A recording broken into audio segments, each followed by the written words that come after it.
Nemco, mentoring and being mentored. Everyone likes the concept of mentoring, but nuance is required. First, regarding being mentored. The vision is unassailable, the wise, kind expert taking you under wing. But it often comes with costs. Pressure to be impressive.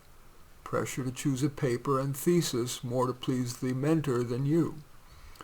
Tunnel vision that comes from liking the mentor and thus not adequately considering other input. Pressure to be the mentor's research assistant doing work that's uninteresting, or teaching assistant reading stacks of papers. Assistantships are often a plus, but not always. Before committing, rank a potential mentor on door-opening power, personalized guidance and judgment beyond what you could get on the internet, kindness, that is, reasonably supportive but will push back when wise, availability to you. If the mentor has an entourage of brilliant acolytes, will there be room for you?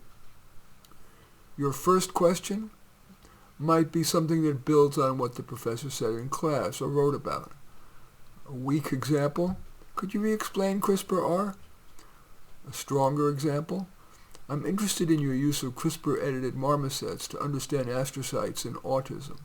How does that bypass rodent models' limitations? Pick your time. After class, an email, office hour. What feels, and feels is the right word, right.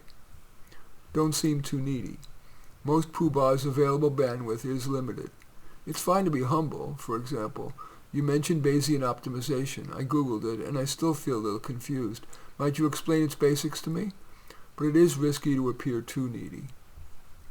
In subsequent asks, note how the person responds to your first ask. Does that make you want to ask something else? And if so, something specific or broader, such as, I'm tempted to avoid the long odds against getting a sustainable academic career in favor of something in industry. Knowing me as you do, what are your thoughts?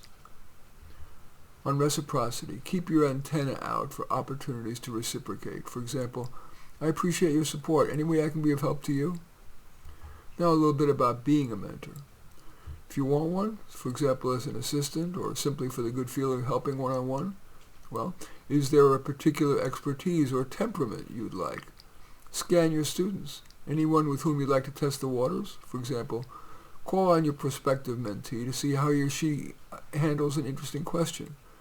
Or as your potential mentee leaves your class, ask, in class you asked about adding user-controlled sliders in an LLM's expert mode.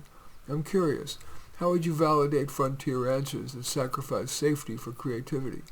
If you like the answer, maybe ask a less granular question. For example, you seem to be enjoying class. What do you like and not about the program? Does the would-be mentee's response suggest that he or she wants to continue, expand, or contract the relationship? A long, nuanced answer says one thing.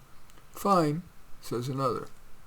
Consider asking for reciprocity. Not only is that fair, it quietly lets the student know that reciprocity is often justice. I like to end essays and even my career counseling sessions with this. Is there at least one thing you'd like to do differently as a result of hearing this? In any event, that's mentoring and being mentored. As usual, I welcome your thumbs up and accept your thumbs down. I always look forward to your comments, and especially like it if you hit the share button below. Share on your social media so that my efforts can have broader impact.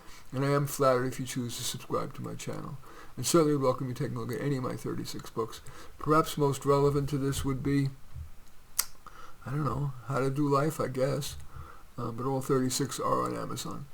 In any event, I thank you for watching. I'm Marty Nemco.